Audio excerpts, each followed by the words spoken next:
It began quietly, not with punishment, but with a look.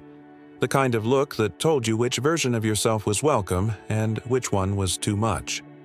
You learned early that your laughter was acceptable only when it wasn't too loud, your tears only when they didn't make anyone uncomfortable.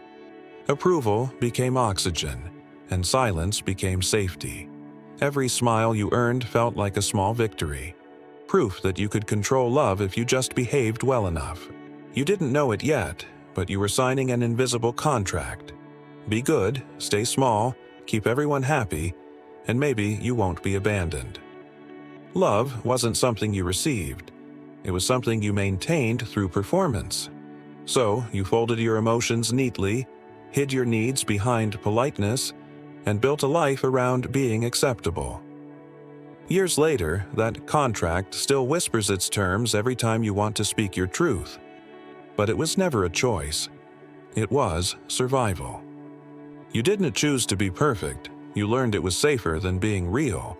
You started to notice that love had a formula. It appeared when you brought home good grades, when you smiled at the right time, when you stayed out of the way. Praise began to replace presence.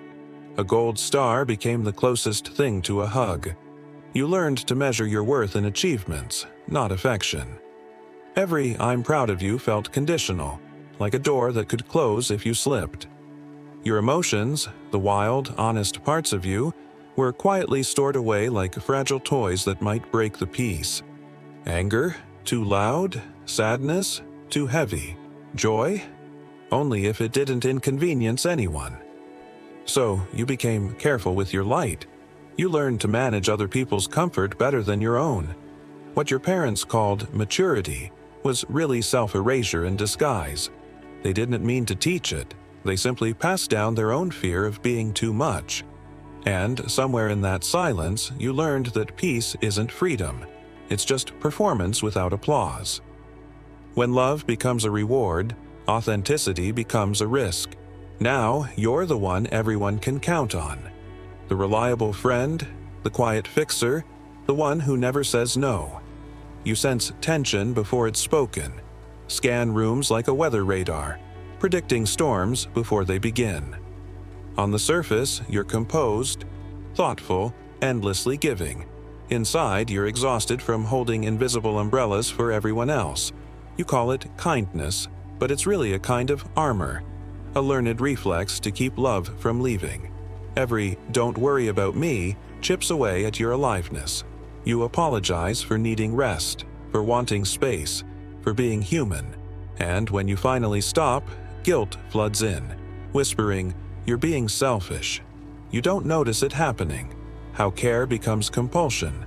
How calm becomes control. You wear serenity like a uniform, but your nervous system is constantly on guard, bracing for the next emotional shift. That's not peace.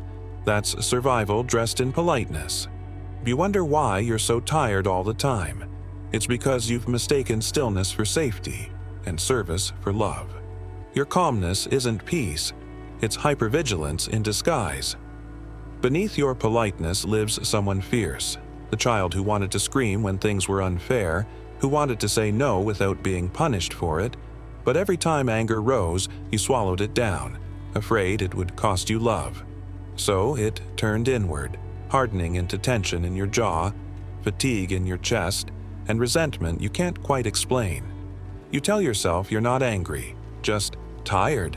You convince yourself forgiveness means forgetting. But deep inside, something wild keeps pacing. The part of you that knows silence was never peace, only obedience. It doesn't want to destroy anyone. It just wants to exist. That hidden rebellion shows up in quiet ways: procrastination, emotional detachment, or the sudden urge to run from closeness.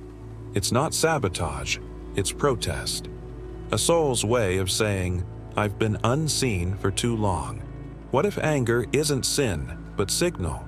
What if the fire you've feared is actually sacred? The energy that protects what's real in you. Anger isn't your enemy. It's the guardian of your boundaries. You carry that old programming into adulthood like an invisible script, one that tells you love must always be earned. So you become the dependable partner, the overgiver, the one who fixes problems no one asked you to solve. You attract people who take because you've been trained to give without limits. You call it peace, but it's really avoidance, a quiet way of saying, "Please don't leave me." You apologize for needing rest. You shrink your truth to keep the room calm. You work twice as hard to prove you're worthy of half the love you give away. Every time conflict appears, you vanish behind understanding smiles, convincing yourself that harmony is more important than honesty. But that peace feels hollow because it costs you your voice. The same traits that once earned safety now trap you in cycles of depletion. Your goodness became camouflage, protection that turned into isolation. You're not broken, you're repeating what once kept you alive. But survival isn't the same as living. What saved you then is what hurts you now. It doesn't take a grand tragedy. Sometimes it's a quiet moment that cracks you open. Maybe a friend takes advantage of your kindness. Maybe you wake up one morning and feel nothing but emptiness, despite doing everything right. Or maybe a single question lands like thunder. When was the last time you felt seen? Not useful, not impressive, just seen. And something inside you breaks. But softly. The tears that follow aren't weakness. They're truth melting its way to the surface. For the first time, you recognize the exhaustion beneath your goodness, the cost of living as a performance. You realize you've spent years chasing safety instead of connection, perfection instead of presence. This is the beginning of healing. Not rebellion, but remembrance. You start to remember the child who laughed too loudly, who felt deeply, who didn't need to earn air. That child is still waiting for you, not to apologize, but to return. You finally understand. You were never tired of life itself, only of pretending to deserve it. You are not tired of life. You are tired of performing in it. Healing begins the moment you stop trying to deserve love and start allowing it.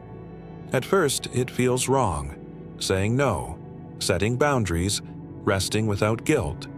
Your body panics because it's wired to equate stillness with danger. But slowly, with gentleness, you start to teach it a new truth. Safety can exist without sacrifice. You begin rewriting the old scripts, the ones that said love means obedience, that care means self-abandonment. You start to practice small rebellions, answering honestly instead of politely, letting someone down rather than letting yourself disappear. These aren't acts of defiance. They're acts of homecoming. Your nervous system, once addicted to earning affection, begins to unclench. You realize that love can sound like "take your time" instead of "try harder." That real connection doesn't require shrinking to fit. You discover tenderness that isn't transactional, the kind that heals instead of costs. True love doesn't silence you, it invites your voice to stay. Anything else is control disguised as concern. Love that demands silence is not love, it's control dressed as care. You don't have to destroy the good child inside you. They were never the problem. They were the protector, the diplomat, the one who tried to keep love alive in impossible rooms. Now, they deserve rest. They deserve to be held by the adult you've become, the one who finally knows that softness isn't a threat and boundaries aren't betrayal. You start to live differently, not louder, but truer. You stop chasing perfection and start practicing honesty.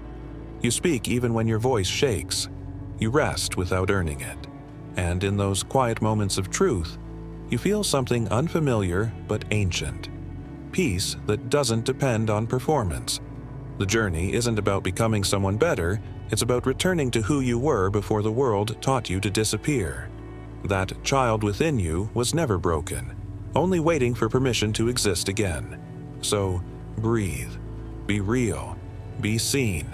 The world doesn't need your perfection. It needs your presence. Healing is EHD becoming someone new. It is remembering you were enough all along.